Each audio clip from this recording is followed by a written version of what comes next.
Let me just say quickly, I'm grateful to the leaders of this Congress and to all of the friends who have been so exceedingly kind to me through the years. And my friend Thomas from Dallas, Texas, a good friend of mine, I don't know if he's out there or not, but I make a statement every year, and I think the statement we all must realize that before another year, some of us will not be here. I may not be here. And what I say in this final message may be a farewell message for me, it may be a farewell message to a lot of you. But let me extend my gratitude to all of you preachers and leaders and workers and for being so very grateful, so good to me across the years. And I am eternally grateful. I want to move fast because there are other seminars that must come on. Now, I know that the time that we've been working on is prime time, and but there are a whole lot of other people involved to run this. You can't run this. One person can't run this. It takes a whole lot of people to run this show. And so the deans, the director general, and all of these people, they have to make up this show. And if they ain't here, there ain't gonna be no show. So I appreciate their presence, and I appreciate the fact that they have made statements. The dean and the treasurer of the National Baptist Convention, a very good friend of mine. We must get along with him. But I'm happy to do it. Now today, what I wanted to talk about, it's a title that was lifted from the entertainment community. And I was fascinated by this title of a song which was written by two young black people. It's a husband and wife. Some of you may know them. I saw them last night. Marilyn Mcoo and Billy Davis Jr. And they were formerly with the famous Fifth Dimension. And they later formed the Duet, which is very successful and very popular. And they wrote a song, some of you might have heard, that you do not have to be a star to be in my show.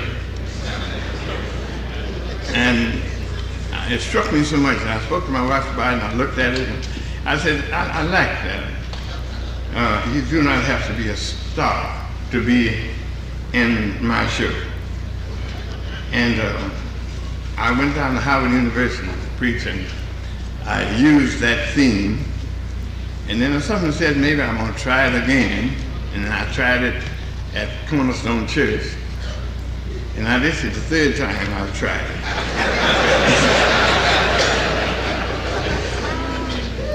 Now titles and themes among black people emerged out of life situations. And we have a whole lot of titles and themes that we have had. And black blues and black spirituals grew out of the same mood. And when we study the black blues and black spirituals, they all came out of the same mood. Disappointment, anger, happiness, sadness, disenchantment, frustration, loneliness, and the rest of it. They all came out of a plaintive and melancholy with tune and tone. All of them came out of the same background. The only difference was that the blues in the field and in the factory and the spirituals in the church were closely related. Now the blues were not distributed as widely as the spirituals, because spirituals sort of became institutionalized in camp meetings and in churches. Itinerant preachers helped to pick up these ditties and blue and spirituals and took them from plantation to plantation and sort of institutionalized the spiritual. We didn't get all of them, we just picked up a few. But so many of those spirituals we never did get. They were hung up in some small community, they never did get circulated, but there were a whole lot of black spirituals we never did get and never will get. But the the blues did not sustain the national popularity that the spirituals received, because they didn't have anybody to publicize them. They didn't have the public relations that the spirituals had. As I said, the preachers would go from one plantation to another, church to another, and nobody's ever heard those ditties, but he started singing and swinging, and in a little while, everybody in the church had it. And they would have those blues, those spirituals would just be sung all over, because the preacher was able, because most preachers in that generation could sing. And they would start these ditties. But the blues did not sustain that type of popularity. And I think there are probably just two of the blues that got sustained national publicity, as I recall. And some of you might know them better than I did, but I've been with them for a long time. But I remember two blues that have stayed with us and have had sustained interest across the years. One was Stormy Weather. It has national popularity and publicity, and some of you maybe don't recall some of the words. I don't know why there are no stars in the sky. Stormy weather. But there's something about that was very fascinating. And then the St. Louis blues. Some of you can remember that the St. Louis blues. Oh yes, somebody said. But it also shows the social and economic instability of the black person. It's expressed in the St. Louis blues. He was unstable economically and socially, and one of the expressions that he makes in the St. Louis blues, if I feel tomorrow like I feel today, I'll pack my trunk and make my getaway. So his patience was very limited, and his mobility was extremely simple. Because he didn't have anything but a trunk. And when he got unhappy, it didn't take him long to shift from one plantation or one community to another, because if I feel tomorrow like I feel today, I don't have anything to do, I ain't gonna lose nothing, I ain't got no property, I ain't got no house, I'll just pack my trunk and make my getaway. But the spiritual came out of the same mood and the same disappointment, frustration, disenchantment. But the spiritual was boasted by hope. And now hope did something for the black that couldn't be done by the blues. I'm still frustrated, I'm still disappointed, I still have my disenchantments, but I'm not a trunk packing person. But when I'm frustrated and when I'm blue, I got another song, I'm so glad that trouble don't last always.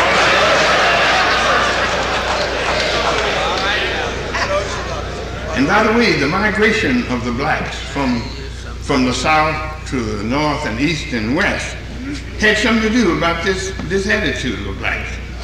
The trunk packing blacks moved faster than the most stable blacks. For a half century, blacks were moving from south to north, east, and west, but most of them who went north and south and west were the trunk packing type. And the more substantial blacks had their homes, they were school teachers and they were doing something else. They couldn't move as fast. And that's why in the last 50 years, black people in the east and in the west and in the north, we find it easier to preach to that element than it was to preach to the Southern blacks who were school teachers and who were businessmen, who were church people. But the masses of the blacks, the Trump packing blacks, but they joined these big churches. And in our churches, we've got a lot of the Trump packing blacks.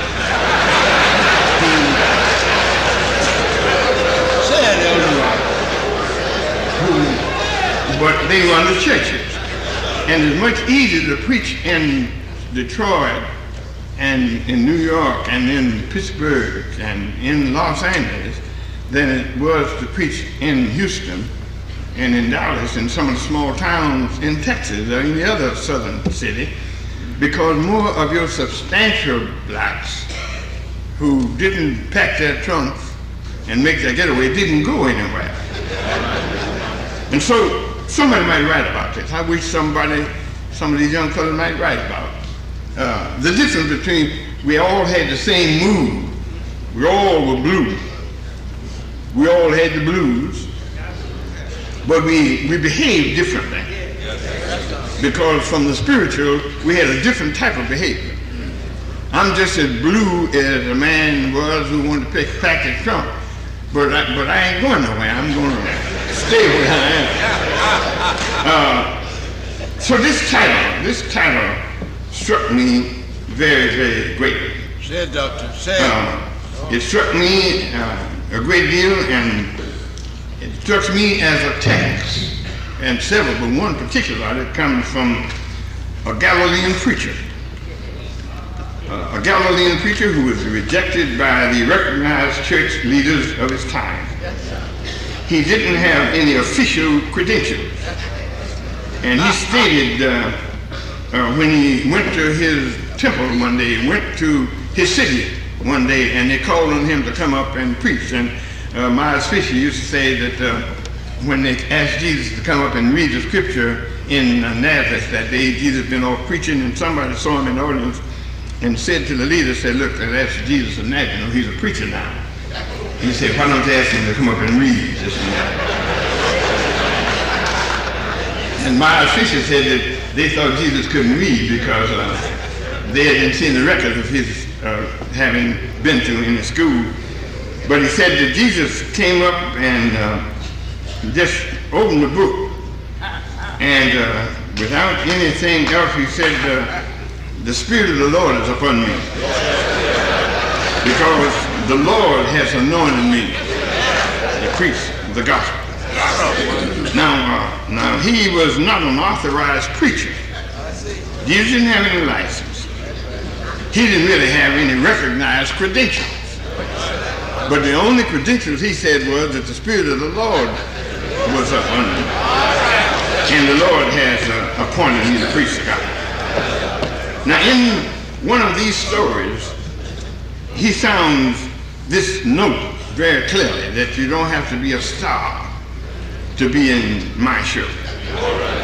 It's in the 14th chapter of St. Luke. A certain man, he didn't identify the man, but this man prepared an elaborate supper, and dinners and feasts and festivals were very popular among the Jews, as you know.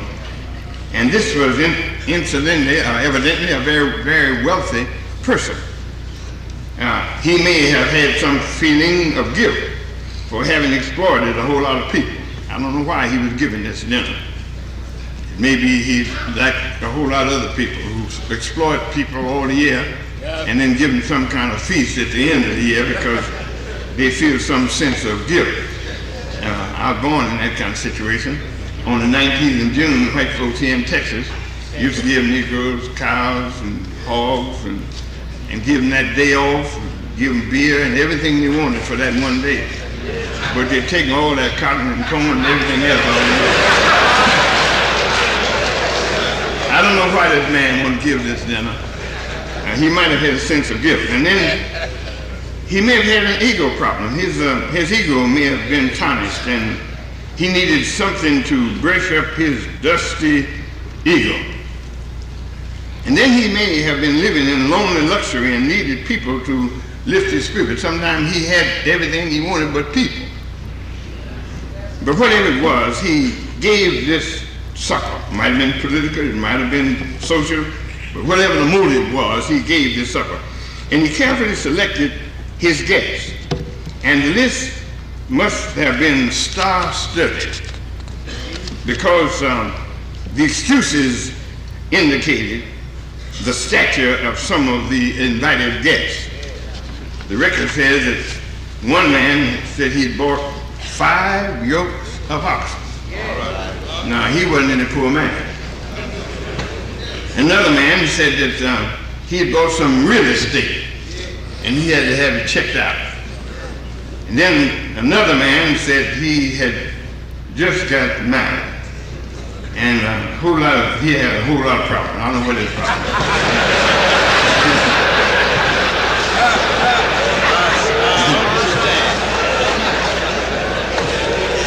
But the record said the supper was prepared. The host was well dressed. Waiters and were beautifully attired.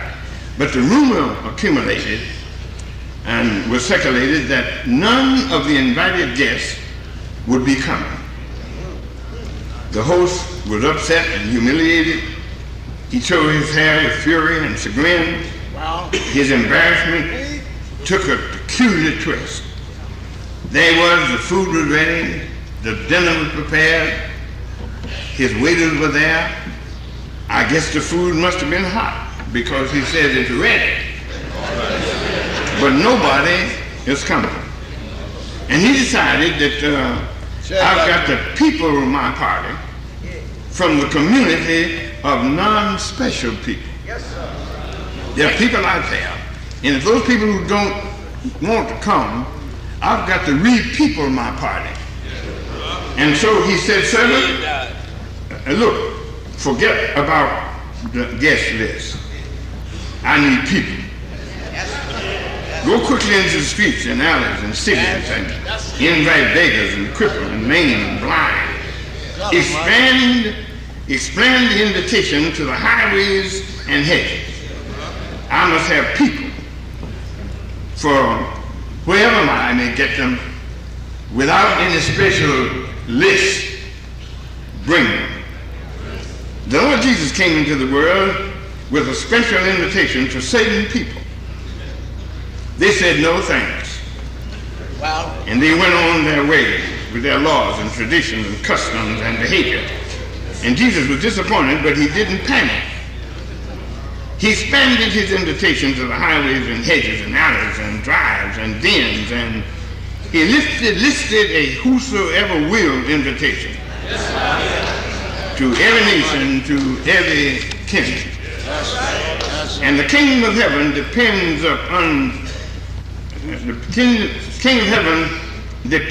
upon people from the highways and hedges. And there is no special invitation, and there are no special guest list for the kingdom of heaven. The Christian gospel is for whosoever will, let him come. Our culture, as you know, is operated by people from the highways and hedges. Our governments, our industries, and all of our concerns are not run by stars. And but our economy is run by people. Now, stars cannot tie up the economy, but truck drivers, sanitation men, coal men, steel workers, hard hat laborers, farmers, people from the highways and hedges can tie up society. Now, all the continents can take jobs around the world, and it doesn't bother us. Senators can go and come whenever they get ready. They wouldn't bother us. They couldn't tie up the economy. A whole lot of stars couldn't bother the economy, but when these common people stop, it will tie up the economy. Now, every once in a while, a star flashes on the horizon with brilliancy, but it doesn't last long. Like a transient meteor They're like a fairy streak in the sky, but they fall in oblivion quickly. But the unidentified stable stars continue to bedeck the heavens. I talked to you before about tugboats, and you know the story of the tugboat. You can't, a lot of people don't know the name of tugboats. But the luxury liners that go back and forward across the ocean, we know those people. We know the names of those luxury liners. Yeah. But those luxury liners can't get in nor out without a tugboat. And this society is like a tugboat. These unknown, unidentified tugboats run this society. And this world can't move without the tugboat, without the average person. And the average person, I don't care how you may be upset and bewildered by a star, but remember, stars don't run this culture. It's got to be run by the average person from the highway and heading. When the Lord began his ministry, when Jesus began his ministry, he didn't go out star seeking. He didn't have any questionnaire demanding resumes and titles and ranks. When he started his ministry, he went out and saw some ordinary fishermen and hailed them, "Follow me." Now this is rather odd for one who is out to build a great empire to go out looking for picking up fishermen and farmers and people like unknown people, but Jesus didn't go out looking for some priests and some potentates and the rest of them. He said, you don't have to have any special credentials. You don't have to have any special briefing. Come on and follow me. You don't have to be a Levite. You don't have to be a king. You don't have to be a prince. You don't have to be a potentate. You don't have to be a scholar. It's good if you want to be, but you don't have to be. Drop your nets and follow me.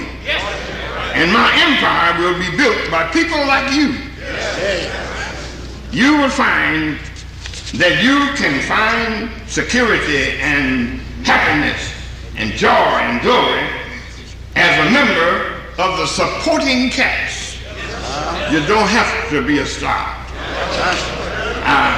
Simon Peter raised a question once. You remember when Jesus said something about a man who wanted to follow him, and finally this man went away with a lot of money, and Jesus said it's going to be hard for a rich man to enter the kingdom of heaven. And Simon Peter seized upon this statement quickly and expressed something that the disciples all had been thinking about. So now Jesus, I wouldn't want to say anything about this, but since you're talking about money,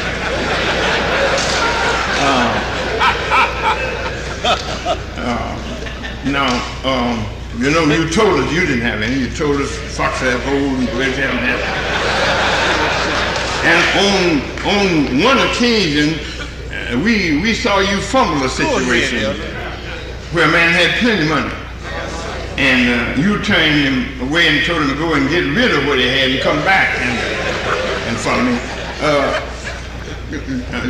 We have found out about your indifference to money. And we've left everything to follow you. What are we going to get out of this venture? And I said, well, I think Simon said, I wasn't going to bring it up, but since we're talking about money, what are we going to get out of this venture? What are we going to get out of leaving our homes and our families and following a preacher like you, a poor preacher, an unpopular preacher, a preacher that doesn't get recognition with organized religion and with the organized church? What are we going to get following you? But let me tell you, brothers and sisters, that the highways and hedges pilgrims may be more happy in their travel along this journey than a star. And there are thousands of preachers, some of whom listen to me right now, around this nation who are not stars, but they're well-adjusted members of the supporting cast.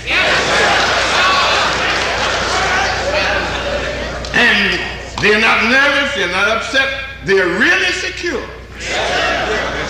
And there are a whole lot of preachers sitting out there now that are very happy. They're not stars, but they're very secure because they are regular, active members of the supporting cast.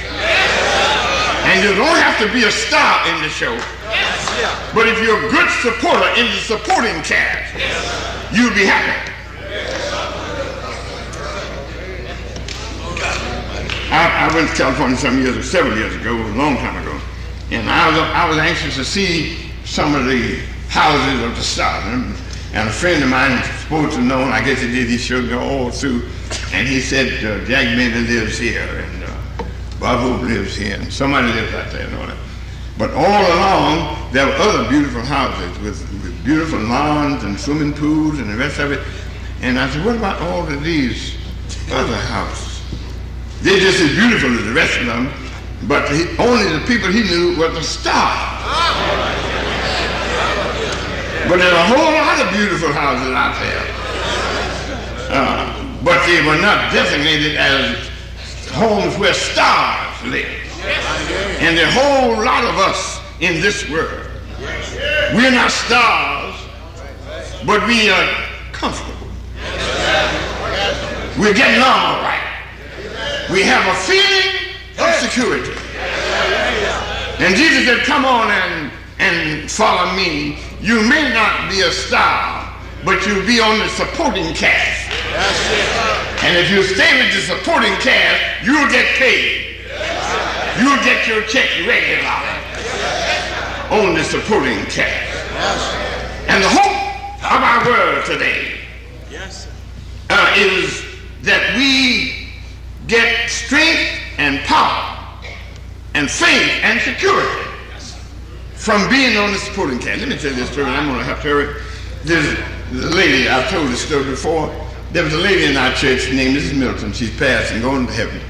And one day I was down to Washington. That time I was in what they call a social committee, something of that got to me. And I was called along with a lot of other people to come down and sit because there was something they wanted to talk to the leaders about. And there must have been about 150 of us from around the country, black and white and the rest of it. And they were discussing something they thought was very, very important. They wouldn't let any reporters or nobody come in other than just to tell us some of the dangers that are facing our nation. And I was so upset when I heard about it. And I went back home and happened to be on a prayer meeting night. And when I got there, they were singing and praying and testifying.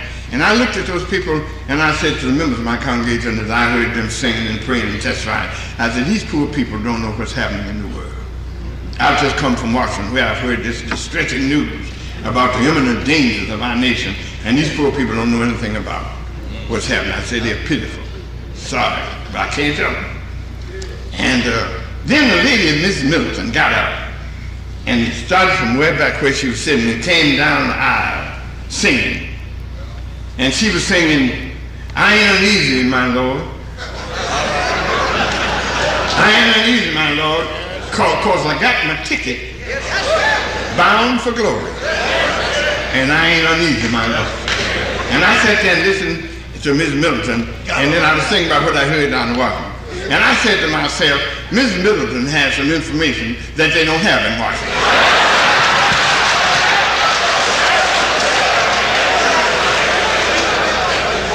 Miss Middleton has some connection.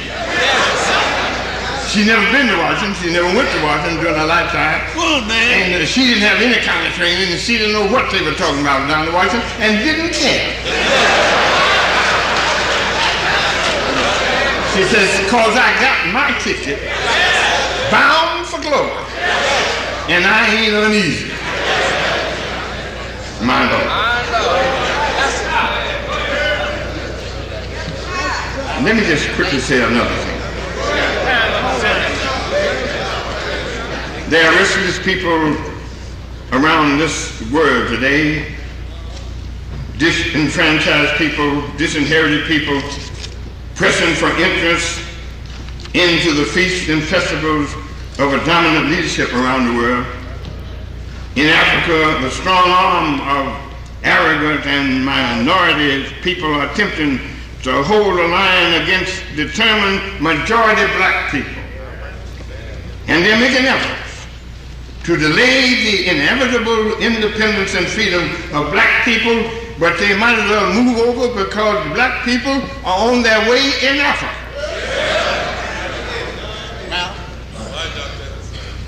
The hour has already arrived for dignity and freedom, and the saddened people must expand their invitation to open the doors for people on the highways and hedges. I'm going to skip now to a statement.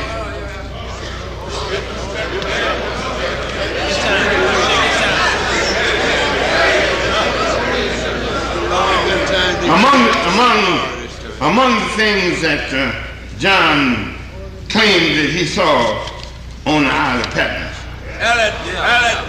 one of the things he said he saw was a great multitude that no man could number. And he said that one of the angels asked him, "Who are these people?"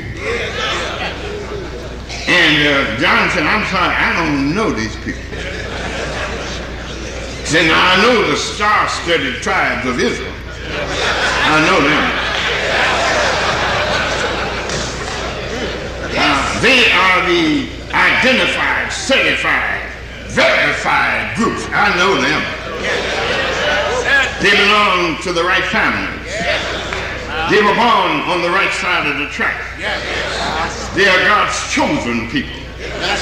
They have patriotic roots and they have tribal ancestry. I know them. They are star-studded. Everybody knows them. They're known around the world because they belong to the star." But the elder said, "You ought to know these other people. They are non-stars. They were not born to be, but they won their right to be. These are they that came up through great tribulation. And their tribulations left their robes soiled and stained with blood and tears.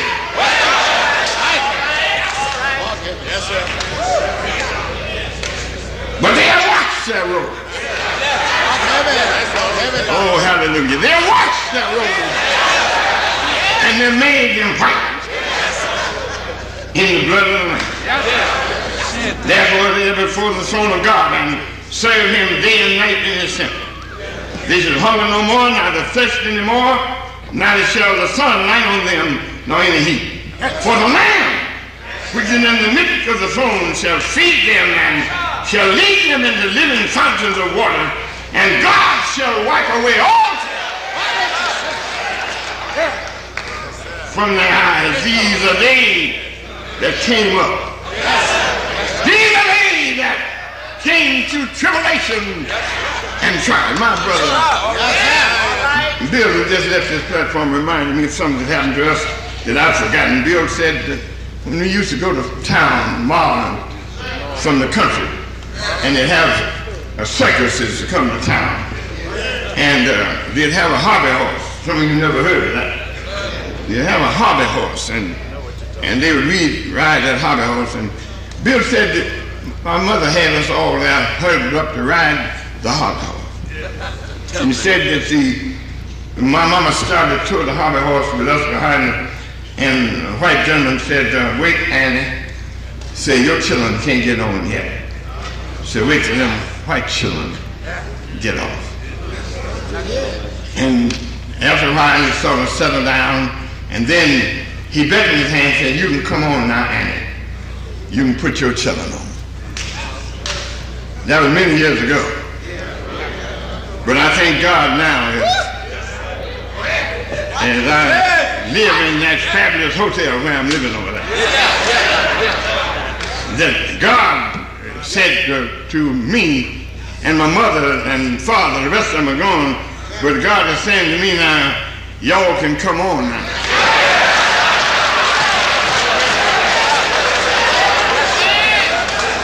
If you got faith, if you got integrity, if you got industry, you can come on now. And thanks be to God, as we come from all around this country, we've had to stand back a long time. But God is fixing it so that God is saying to all of his children, you can come on now.